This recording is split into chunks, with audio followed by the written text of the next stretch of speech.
E-KYC ର status ହେଉଛି total beneficiary ହେଉଛି 3,35,05,70।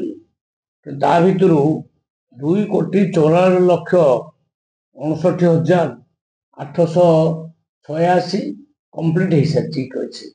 ବର୍ତ୍ତମାନ ବାହାର ରାଜ୍ୟରେ E-KYC ମଧ୍ୟ 1,30,026 ଜଣଙ୍କର ବାହାର ରାଜ୍ୟର ଯେଉଁମାନେ କାମ କରୁଛନ୍ତି ଓଡ଼ିଆ ଲୋକ ତାଙ୍କର ବି E-KYC ସରିଲାଣି। ବର୍ତ୍ତମାନ ପରସେଣ୍ଟେଜ ଅଫ୍ E-KYC ଦେଖିଲା ବେଳକୁ 88% E-KYC ସରିଗଲା।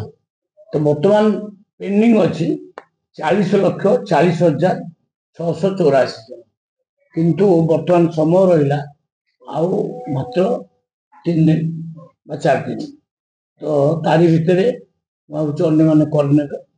ଆଉ ଯଦି ପୁଣି କିଛି ତା ଭିତରେ ଲୋକମାନଙ୍କର ଆସେ କମ୍ପ୍ଲେନ୍ ଯେ ଆମେ କରିପାରିଲୁନି ବୋଲି, ତା ଭିତରେ ପୁଣି ସରକାର ବିଚାର କରି ଦେଖିବ, କିନ୍ତୁ ମୁଁ ଭାବୁଛି ୟାରି ଭିତରେ ସରିଯିବା ଉଚିତ। ମାତ୍ର 3 ଦିନ ରହିଲା କିନ୍ତୁ 40 ଲକ୍ଷ କରୁନାହାନ୍ତି, କ'ଣ ପାଇଁ ଲୋକ ବହୁତ ଆବସେଣ୍ଟ ଅଛନ୍ତି, କିଛି ଡେଥ୍ ହେଇଯାଇଛି ଆଉ ଏଇଭଳିଆ କଥା। ଯଦି ବି ଆମେ କହିଛୁ ଯଦି ତାରି ଭିତରେ ଆଉ ନ ହେଇପାରିଲା ତାକୁ ଆମେ ପୁଣି ଦେଖିବା, ଏକ୍ସଟେନସନ୍ କରିବା, କିନ୍ତୁ ଡେଡ୍ ଲାଇନ୍ ଦିଆହେଇଛି ଜାନୁଆରୀ 31।